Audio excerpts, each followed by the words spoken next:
Hello नमस्कार मित्रांनो, आज मी तुम्हाला एका गोष्टीवरती अतिशय महत्त्वाची माहिती देणार आहे। आपण मोठ्या प्रमाणामध्ये शिक्षण वगैरे सगळ्या गोष्टी घेत असतो, पण खरंच सांगा शिक्षण घेतल्यावरती नोकरी लागते का आपल्याला? कारण आपण मरतो, सगळ्या गोष्टी करतो, आई वडील आपल्यासाठी एवढं खर्च करतात आणि सगळ्या गोष्टी आपण आपल्या प्रामाणिकपणे करण्याचा प्रयत्न करतो। कारण का तर आपल्याला एक नोकरी चांगली मिळाली पाहिजे, नोकरी मिळून आपण सगळ्या गोष्टी आनंदाने केल्या पाहिजे। त्याच्यानंतर आपल्याला सरकारी जॉब मिळाला पाहिजे। जर प्रायव्हेटमध्ये जर जॉब मिळाला आपल्याला तर त्या ठिकाणी सुद्धा चांगल्या पगाराची नोकरी मिळणं अतिशय महत्त्वाची असते। पण खरं सांगा आपल्याला त्या प्रमाणे आणि आपण जे प्रमाणे शिक्षण घेतलं त्याप्रमाणे आपल्याला नोकरी मिळतेच का? आता सध्याला मी रांजणगाव MIDC या ठिकाणी आहे।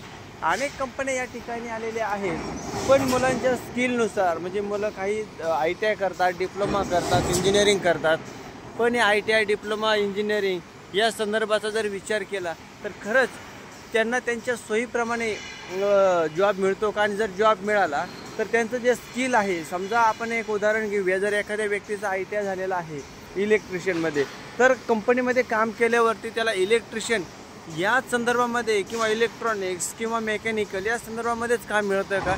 तर नाही। आपल्याला कामाची आवश्यकता असते, म्हणून आपल्याला पाहिजे ते आपण काम करण्यासाठी इच्छुक असतो। पण प्रामुख्याने जर विचार केला तर शिक्षणाबरोबर आपल्याला नोकरी आणि पैसाही खूप महत्त्वाची असते। पण आपण शिक्षण घेतो, वयाचे काही वर्ष आपण त्याच्यामध्ये पूर्णपणे घालून देतो, पण ॲक्च्युली आपल्याला त्या पद्धतीमध्ये खूप त्रास होतो।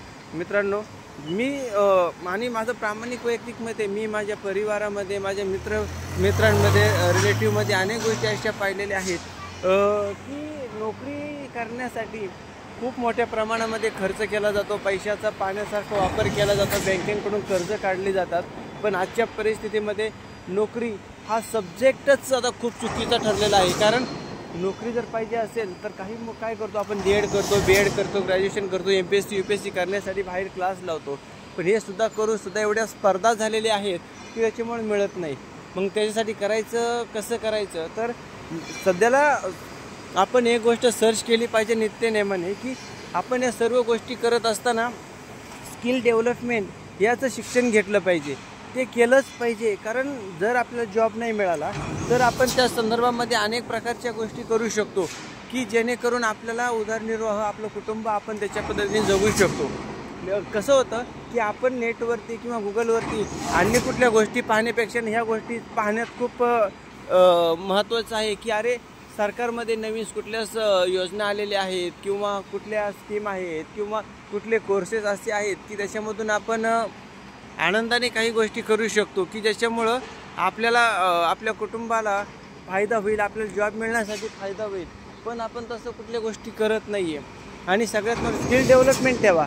कारण जर आपण प्लेन शिक्षण घेतलं, ग्रॅज्युएशन केलं, PhD केली, अन्य कोर्सेस केले, तर आपल्याला जॉब मिळेल का? हे खूप महत्त्वाची गोष्ट आहे। कारण जॉब तर मिळत नाही, पण पैसा, वेळ वाया सगळी जाते, वय निघून गेलेलं असतं, पैसा हातात नसतो, मग नैराश्य आपल्या येतात। मग काही मुलं असतील की त्या नैराश्यामध्ये फार स्वतः जीव देण्यापर्यंत किंवा आत्मदहन करण्यापर्यंत ते प्रोसेस करत असतात। नाही मुलांना, मग वेळ पडली तर आपल्याकडं B प्लॅनसुद्धा असणं गरजेचं आहे।